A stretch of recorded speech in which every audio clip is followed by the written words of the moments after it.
beggars can be choosers. By the Bitcoin Monger of bitcoinmonger.tumblr.com. Performed by David Niles. Who am I? What do I believe? These do not matter. I know what question you have, and the answer is 1,240.2 Bitcoins. I can't promise to update this regularly or at all after this one, but here's me thoughts on the ride so far and guesses on the future. Baby, aren't you into that? Unlike some of the other early ones, I fortunately do not have a wife. What I have is a long-term girlfriend and under no legal obligation to spend any of my hoard to impress her dumb friends. Got in early after talking about it for a week or so with her and never mentioned it again. Treat it as if it doesn't exist, check back in a year, was my thinking. She saw something about Bitcoin in USA Today, and from there it's been a Gestapo reenactment in our apartment. Baby, how many did you buy? Did you keep them? Very few people know about my Bitcoin interest. I told her at that point not to tell her parents, not to tell her friends, no more than you would tell acquaintances you have $1 million in a duffel bag under the sofa. I explained that we need to continue to play the game of appearing middle class for the next year or two. We're like spies, I told her, trying to frame this in a playful way. So far she's been good. To be honest, a relationship, no matter how great, won't stand between me and discarding the middle class like a hermit crab's abandoning shell when the moment comes. If my hardline stance on not selling too early ruins our relationship, that's fine. Then my potential access to other great women becomes X minus 1, whereas before it was X. That's still a lot of women. Where it will go. I'm staying in for the same reasons I got in. If you've ever spent more money than you should on something that gives you pleasure, a weekend fishing trip in Wyoming, front row seats at Cirque du Soleil, whatever, you already understand this. I got in when I did with a bit more than I was comfortable with because of the very idea of Bitcoin brought me pleasure. A world where the Visa and MasterCard logo are forced to share space with Bitcoin accepted here. A world where bankers go to sleep at night stressed and watching their dwindling assets on the screen is a world where the rest of us can sleep well. Do I pity people who didn't get in early? Not at all. I'm the guy who bought concert tickets 6 months out, got front row for a steal, and you're the guy who bought it a month out, paid more for seats. But you're still at the concert, and that's what matters. That puts you way ahead of the people who didn't buy tickets at all, who watched it on a shaky YouTube video the next day. They'll be comfortably upper middle class, freed from the treadmill. I'll be in La La Land. Some people can't see. Bitcoin didn't go up 4,100% in a year because of hype. Believe me, there are many who want to discredit Bitcoin and watch the whole thing tumble down. They just don't know how.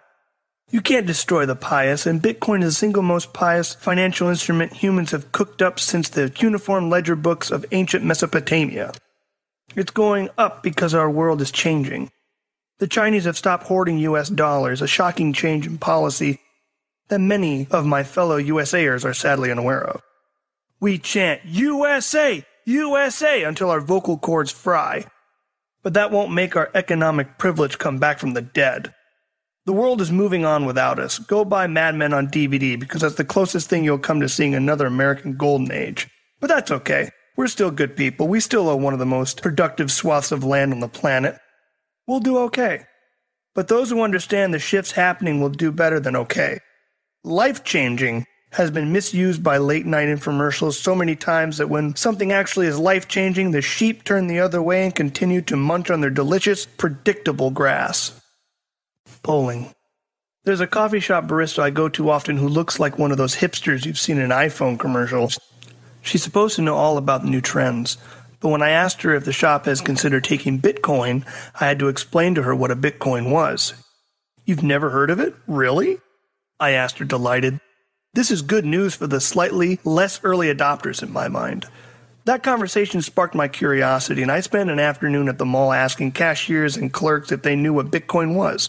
The only person who knew anything was a young Asian dude selling tobacco vape pipes at a kiosk. Lottery logic. My background is in maths and finance, so apologies in advance for blatantly appealing to your base emotional instinct. I'm going to do so anyways. Consider a lottery ticket. You're not going to win. You know you're not going to win, but you play anyways. Bitcoin is a lottery ticket you could actually win.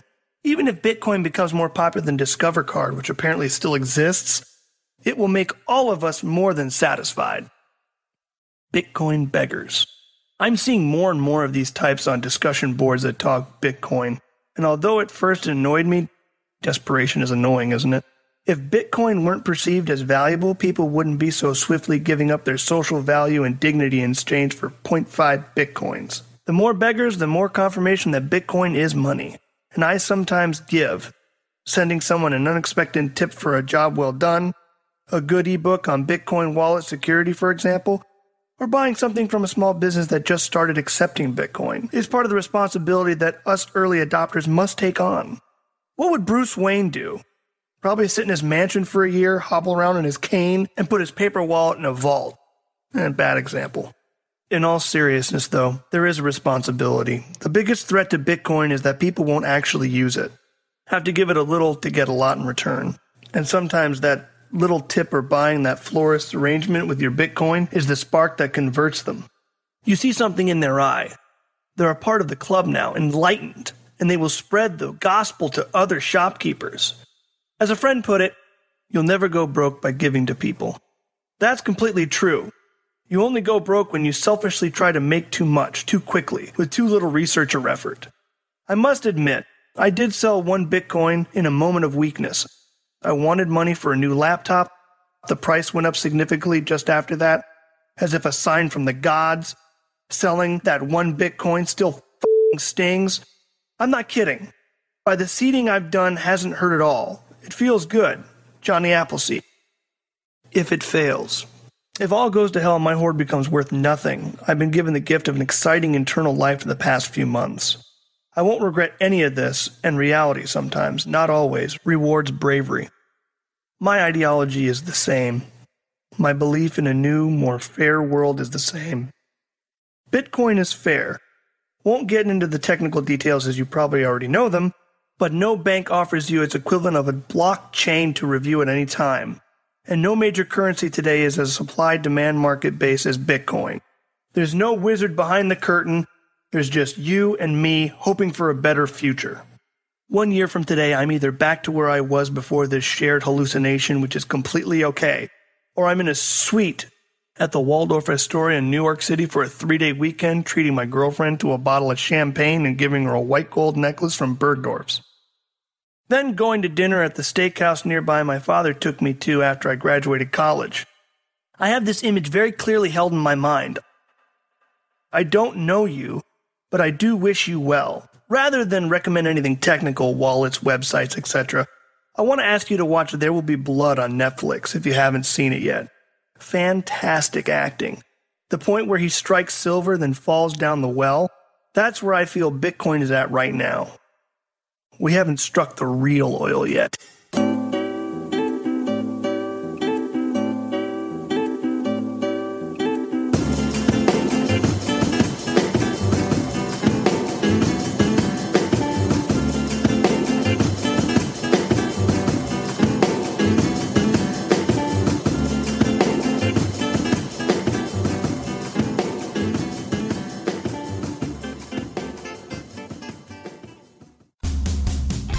EasyDNS is the Swiss Army knife for your domain names, helping meet their customers' individual needs since 1998.